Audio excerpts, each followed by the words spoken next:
Bisaya ba nga pagkaon ang gipangita nimo? Well, dili ka na problema. Suwayi ang manok Bisaya nga iya mismo sa lungsod sa Dumanhog. Mao kini ang ilang gipasigarbong delicacy gumikan sa pinalahi nga templa ug luto sa maong manok. Karong buntaga, atong mahinabi ang Dumanhog Municipal Agricultural Officer Designate nga si Alicia Mamola aron nga maghisgot kabahin sa kamahinungdanon sa manok Bisaya sa ilang lungsod. Sayra no sab nato kung nganong daghang mga turista ang magpangita niini dinhi lang sa GMA Regional TV Live. Nato karong buntaga mga kapuso gipasigarbong produkto sa lungsod sa Dumanhog. Makauban nato Municipal Agricultural Officer Designate nila Alicia Mamola. Mayong buntag ug maupay na aga kanimo Ma'am Alicia. Welcome sa GMA Regional TV Live. Good morning, sir.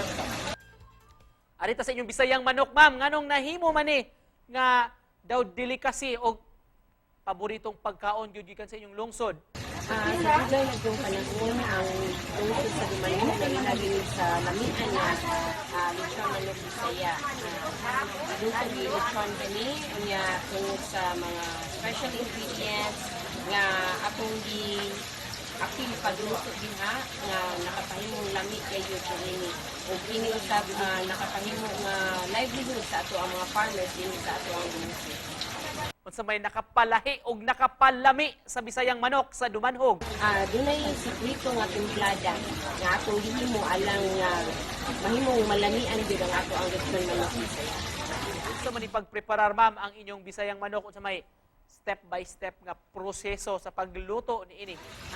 Lechon gani nakaanhi na diri sa ato ang lungsod sa Dumanhog si Ma'am Jessica Soho pag-document kung giunsa gayud pag-process nga to ang paghimo sa lechon manok Bisaya. Gituhog ni siya nga kalwa sa lubi before siya gisalang sa baga sa ato ang pamaagi sa paglechon.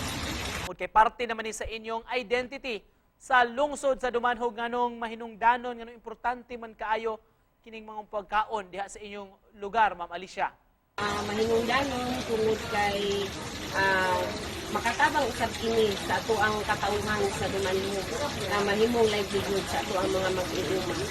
Aron aduna sila cash nga kung sa pagbaligya nila sa ilang manok makakwarta usab sila. Unya sayon ra sad buhion ang ato ang Bisaya nga manok. Og isipan na pus ma'am, mangayo mi sa imong mensahe alang sa atong mga kapuso karong buntaga. Okay, sa katong mga mahiligon mukaon o mga lechon manok Bisaya,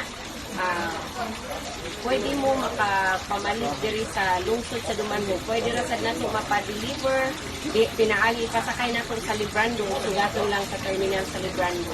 So pwede ra mo mo-contact aron ako ma-facilitate ang inyong mga order. Daghang kayong salamat, Ma'am Alicia Mamola, ang Municipal Agricultural Officer Designate sa Dumanhog. Hinaut makabisita mi diha pohon ug makatilaw pagbalik sa inyong lami ang manok Bisaya. Salamat, ma'am. Okay, thank you so much.